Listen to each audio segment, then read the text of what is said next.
அவங்க என்ன கோவத்துல சொல்றாங்க சார். ஏறா வண்டியில. ஏத்தியா வண்டியில. ஏறியா.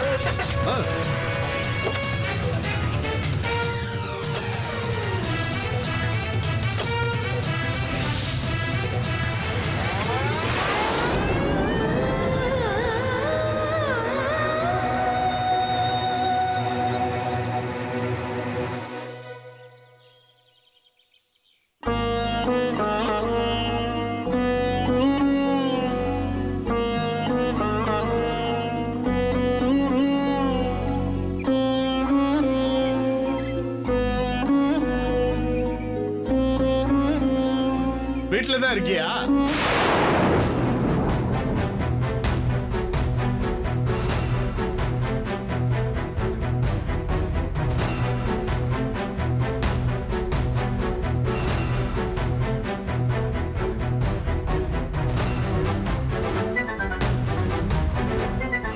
சார் வாங்க சார், உள்ள வாங்க.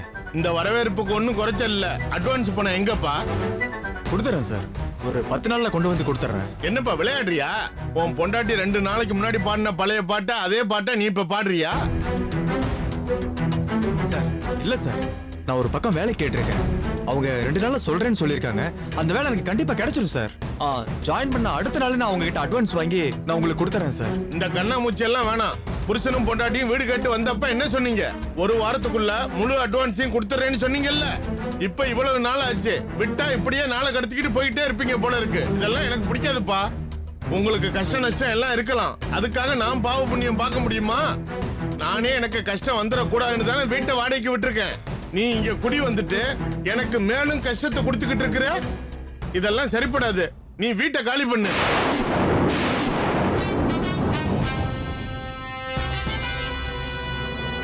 உனக்கு இறக்கம் காட்டுனதுக்கு என்ன லோன்னு அலைய வச்சுட்ட. போதும்டா சாமி, வீட்டை காலி பண்ணு.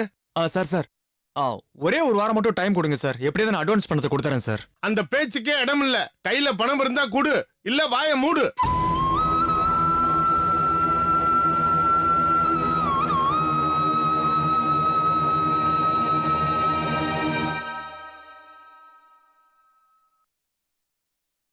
டே கந்தா, ரெடியா இருக்கியா? உடனே வண்டி எடுத்துக்கிட்டு மேல தெரு வீட்டுக்கு வா. இங்க உள்ள ஜாமான்லாம் காலி பண்ணணும்.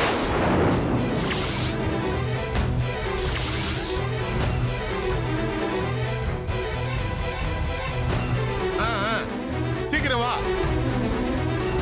சார் சார் கொஞ்சம் தயவு பண்ணுங்க சார். இங்க பாருப்பா, இப்ப வண்டி வந்துரும். இருக்கிற ஜாமான் செட்லாம் ஏத்திட்டு போய் காலி இடத்துல பிளாட்பாரத்துல இறக்கி விட்டுருவாங்க. அங்க போய் நீங்க குடும்பம் நடத்துங்க. அதுதான் உங்களுக்கு சரியா இருக்கும். சார்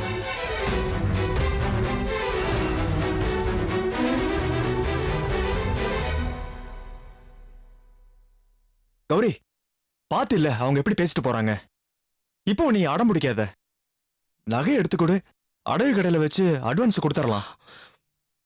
நகை திருடு போச்சுன்னு நினைச்சுக்கோங்க.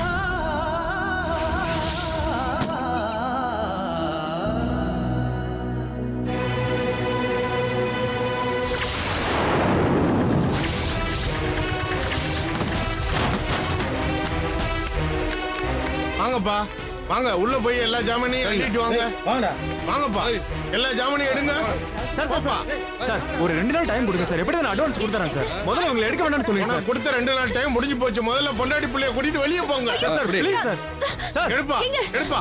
Sir sir sir sir please sir ஒரு 2 நாள் டைம் கொடுங்க சார். புள்ளைய தூக்குங்க, முதல்ல தொட்டில எடுக்கணும். சார் பையன் தூங்கிட்டு இருக்கான் சார். இப்ப எழுந்திருச்சா அலாரம் வச்சிருவான் சார். பேசாதீங்க, தொட்டில எடுக்கணும். சொன்னா கேளுங்க சார். வேணாம் தொட்டில போய் பாருங்கப்பா. போங்கப்பா, உங்களுக்கு தான்ப்பா. சார் சார் சீக்கிரம் வேணாம் வாங்கப்பா. சார் ப்ளீஸ் சார் சொன்னா கேளுங்க சார். எல்லாத்தையும் எடுங்க. இதை போடா. சரிடா சரிடா. தூக்குடா, மெதுவா தூக்குடா. போடா, தூக்குடா, குழந்தைடா. மெதுவாடா.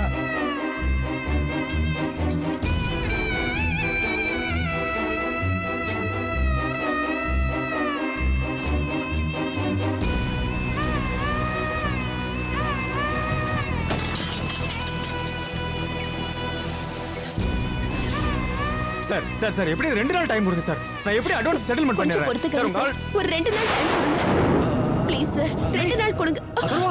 ஐயோ அதர்வா. கொடுங்கப்பா, கொஞ்சம் கூட மனசாட்சி இருக்கா? தூங்கி எடுத்த குழந்தை அப்படியே எடுத்து வந்திருக்க. குழந்தைய எழுப்புனா தான் அழுவாங்கறல்ல, அதனாலதான் அப்படியே தூக்கி வச்சிருக்கு. நீங்க அங்கதானே போறீங்க, அங்க போய் பிளாட்பாரத்துல இறக்கி வச்சுக்கோங்க. கொஞ்சம் வந்து மனுஷ தன்மையோட பேசுங்க. ச்சே, ச்சே. அவனை தூக்குங்க. அதர்வா.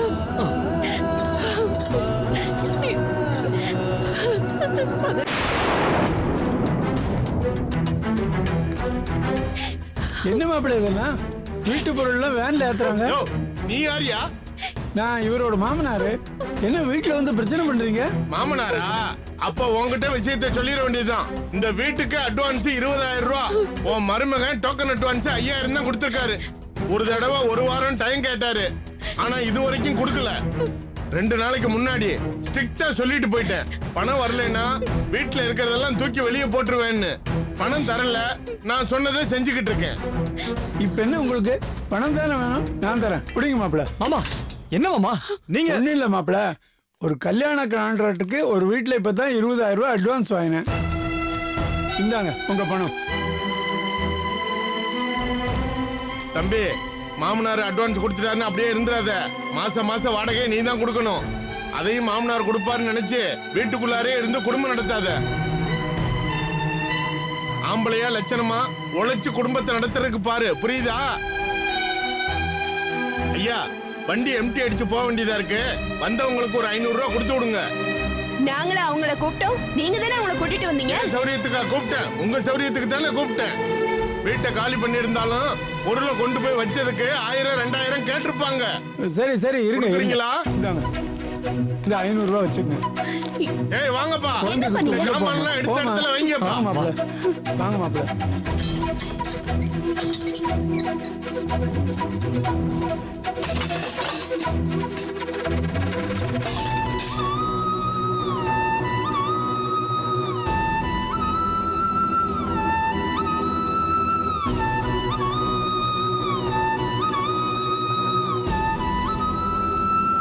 என்ன மாப்பிள்ள இது? பிரச்சனை இவ்வளவு தூரமா வளர விடுவீங்க? நான் என்ன மாமா பண்ணுவேன்? ஒரு வேலை கிடைச்சதுன்னா எல்லா பிரச்சனையும் தீந்துடும் அப்படின்னு நினைச்சு எல்லா இடத்துலயும் நானும் வேலை தேடி போயிட்டேன். கேட்ட இடத்துல எல்லாம் இதுக்கு முன்னாடி நீ ஃபைனான்ஸ் கம்பெனி வச்சு ஏமாத்தினவன் தானே, அதனால உனக்கு வேலை கிடையாதுன்னு சொல்லிட்டாங்க. நான் என்ன மாமா பண்ணுவேன்? அதான் பேசாம மூட்டை தூக்கியாவது பொழைச்சிக்கலான் இருக்கேன். வேலையை விடுங்க மாப்பிள்ள. வீட்டு அட்வான்ஸ் பிரச்சனைக்கு முதல்ல ஏதாவது ஏற்பாடு பண்ணிருக்கலாம்ல.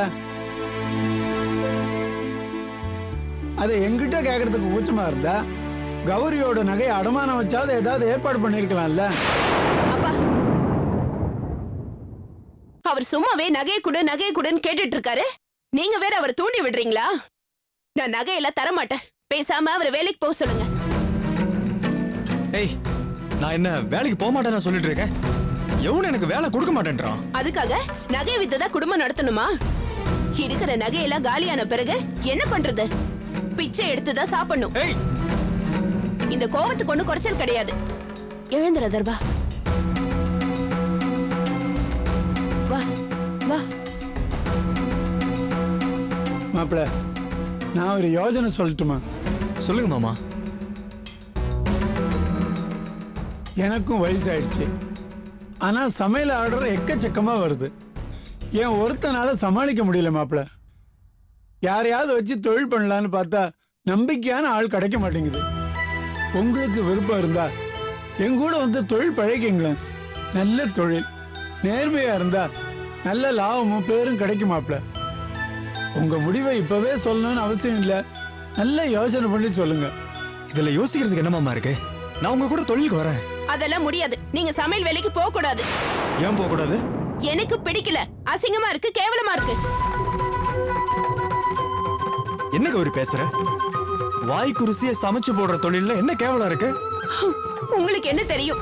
நான் சின்ன வயசுல கேவலப்பட்டதெல்லாம் கரண்டி பிடிச்சு சமையல் பண்றவன் உங்க அப்பாவான்னு எத்தனை தடவை என் ஃப்ரெண்ட்ஸ் எல்லாம் என்ன கிண்டல் பண்ணிருக்காங்க தெரியுமா? அதனாலேயே நான் சமையல்காரன் பொண்ணுன்னு யார்கிட்டயுமே சொன்னதே கிடையாது. எங்க அப்பா பெரிய பிசினஸ் மேன் எல்லார்கிட்டயும் பெருமையா சொல்லிட்டு இருந்தேன். அது பெருமை இல்ல, கேவலம். ஒன்னு தெரிஞ்சுக்கோ, அவர் சமையல் தொழில தான் உன்னை படிக்க வச்சிருக்காரு.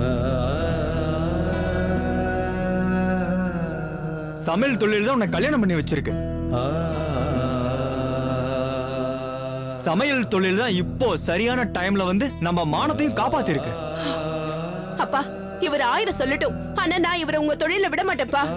சமையல்காரன் பொண்டாட்டின்னு என்னால வெளியில சொல்லிக்க முடியாதுப்பா. நீ பெருமை அடிக்கிறதுக்காக நான் என்ன கலெக்டர் உத்தியோகமா பார்க்க முடியும்? இதுல எல்லாம் நீ தலையிடாத. மாமா, உங்க தொழில் எனக்கு பிடிச்சிருக்கு. வாங்க. ரொம்ப தேங்க்ஸ் மாப்பிள்ள. வரேம்மா. வாங்க மாமா.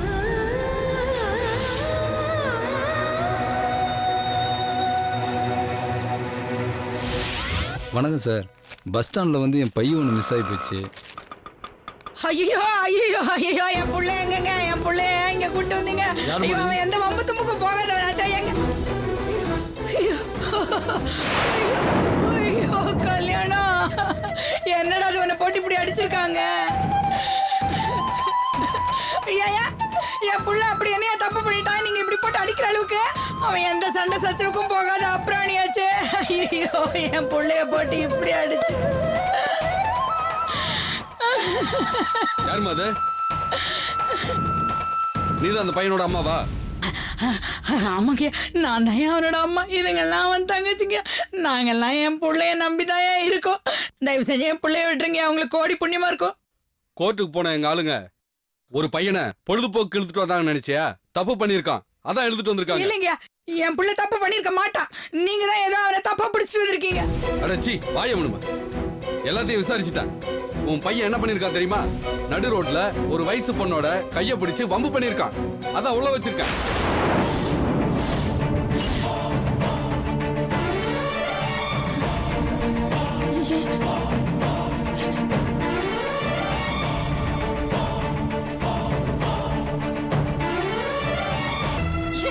என் பிள்ளை பொண்ணு கைய பிடிச்சு இழுத்தானா? ஏமா, ஏதோ ஸ்ரீராமச்சந்திர மூர்த்தியே புள்ளைய பார்த்த மாதிரி தப்பு பண்ண மாட்டான்னு சொல்ற? ஆமாயா, நீங்க சொன்னாலும் சொல்லனாலும் என் புள்ள ஸ்ரீராமச்சந்திர மூர்த்தி தான். அவன் எந்த தப்பு பண்ண மாட்டான், எந்த பொண்ணையும் ஏற எடுத்து கூட பார்க்க மாட்டான். அப்போ நாங்க போய் சொல்றோமா? உன் பையன் எங்கதானே இருக்கான், அவங்கிட்ட போய் கேளு போ. கல்யாணம் என்னடா இது? நீ ஏதோ ஒரு பொண்ணு கையை பிடிச்சி எடுத்து பொம்மை பண்ணேன்னு பண்ண பத்தி ஏதோ தப்பு தப்பா எல்லாம் பேசுறாங்கடா. நீ அப்படி எல்லாம் பண்ண மாட்டே இல்லடா, உண்மையே சொல்லுடா. பையன் திறக்கிறான பாத்தியா? ஏண்டா 3 தங்கச்சிங்களை வச்சுக்கிட்டு நீ எப்பறா இன்னொரு பொண்ணை கைய பிடிச்சிருக்க? என் பிள்ளைகிட்ட என்ன நானே விவரம் கேட்டு தெரிஞ்சுக்கிறேங்க. நீங்க அடிச்சிடாதீங்க. நீ என்ன கேக்குறது? நாங்களே விசாரிச்சிட்டோம் எல்லாத்தையும். ஏன்டா வம்பு பண்ணன்னு கேட்டா தெரிஞ்ச பொண்ணு பர்சனலா பேசுறேன்னு சொன்னா. அவளை கேட்டா இவனை எனக்கு தெரியவே தெரியாதுங்கிறா. ஏண்டா தெரிஞ்ச பொண்ணா?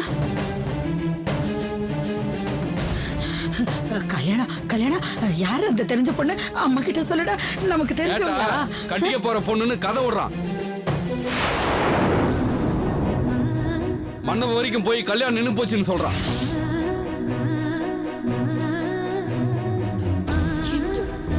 கல்யாணம்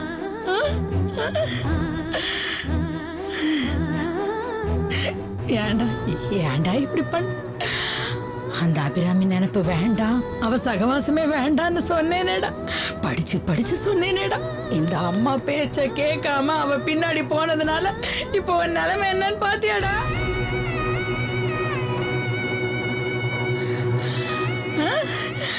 ஐயா ஐயா என் புள்ள சொன்னது எல்லாமே உண்மைதாயா. அந்த அபிராமி பொண்ணுக்கும் இவனுக்கும் கல்யாணம் நிச்சயமாயி மணமேடை வரைக்கும் வந்து கல்யாணம் நின்னு போனதெல்லாம் உண்மைதாயா. அவங்க அப்பா கவரிங் நகைய போட்டதுனாலதான் அவங்க கல்யாணமே நின்னு போச்சு. அத பத்தி ஏதாவது பேசுறதுக்காக தான் அந்த பொண்ணு கிட்ட இவன் போயிருப்பான். மத்தபடி என் புள்ள தப்பான எண்ணத்துல எல்லாம் அந்த பொண்ணு கிட்ட பேசிருக்க மாட்டேன். தயவு செஞ்சு அவனை விட்டுருங்க. கல்யாணம் நின்றுடுச்சுன்னா அதோட விட்டுற வேண்டியது தானே. ஏன் அந்த பொண்ணு போய் டார்ச்சர் பண்றான்? இப்போ உன் பேச்சை நம்பி உன் பையனை விட்டா மறுபடியும் அந்த பொண்ணு கிட்ட போய் வம்பு பண்ண மாட்டான்னு என்ன நிச்சயம்? இவனெல்லாம் 7 வருஷம் ஈவ்டிசிங் போட்டாதான் கொழுப்பு அடங்கும். ஐயோ ஐயோ ஐயா அப்படிலாம் செஞ்சிடாதீங்க. இவன் தான் என் வீட்லயே பொறுப்பான ஆம்பளை புள்ள. இவன் தான் என் 3 பொண்ணுங்களையும் கரையாத்தணும். தயவு செஞ்சு இவனை விட்டுருங்கய்யா. இவ்வளவு பொறுப்புல இருக்கிறவன் இப்படி பண்ணலாமாமா? இவனெல்லாம் உள்ள வச்சாதான் புத்தி வரும். ஐயா ஐயா ஐயா நான் சொல்றது கொஞ்சம் கேளுங்க. தயவு செஞ்சு நான் சொல்றதை கேளுங்க. இனிமே அவளை அந்த பக்கமே போகாத அளவுக்கு நான் புத்திமதி சொல்லி வைக்கிறேன். தயவு செஞ்சு என் பிள்ளைய வெளியில விட்டுருங்க. உங்க என்னம்மா எங்கால விழுந்துகிட்டு கம்ப்ளைண்ட் கொடுத்த பொண்ணு கையில காலில் விழுந்தாவது இங்க கூட்டுவா. அவ சொன்னா விட்டுற. ஐயோ அவ மூஞ்சிலேயே முழிக்க கூடாதுன்னு நினைச்சேனே. ஐயா ஐயா தயவு செஞ்சு எனக்காக என் கூட அனுப்பி விடுங்க. சொல்லமா போய் கூட்டுவா போ. போமா. கல்யாணம் கல்யாணம் உன்னை பெத்ததுக்கு என்னோட நிலைமைய பாத்தியாடா. இப்போ என்ன அவ தயவு தேடி போக வச்சுட்டியேடா. உன்னை படிச்சு படிச்சு சொன்னேனேடா அவ சகவாசமே உனக்கு வேணான்னு. இப்ப பாத்தியாடா உன்னை என்ன நிலைமையில கொண்டு வந்து நிக்க வச்சிருக்கானே. வேணாண்டா கல்யாணம். அவ சகவாசமே உனக்கு வேணாண்டா கல்யாணம். தயவு செஞ்சு இனிமேலாவது தெரிஞ்சுடா. உனக்கு ஏதாவது ஒண்ணு ஆயிடுச்சுன்னா நாங்கெல்லாம் என்னடா பண்ணுவோம்? ஐயோ கல்யாணம் அம்மா அம்மா வா.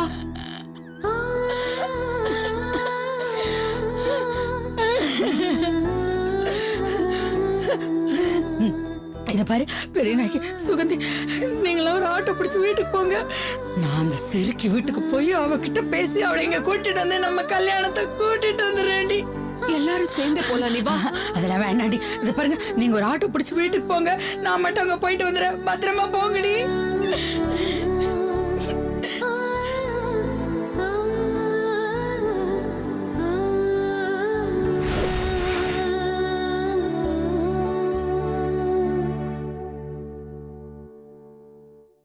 இன்னும் எத்தனை நாளைக்கு இதை சாப்பிடணுமா?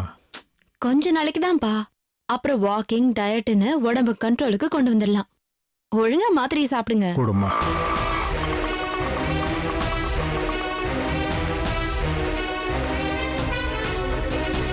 அபிராமி வெளியில வாடி. யாரு? என்னடி உள்ள ஒளிஞ்சுக்கிட்டு இருக்கியா? வாடி வெளியில. அபிராமி சிரிக்கி இப்ப வெளியில வர போறியா இல்லையாடி நீ?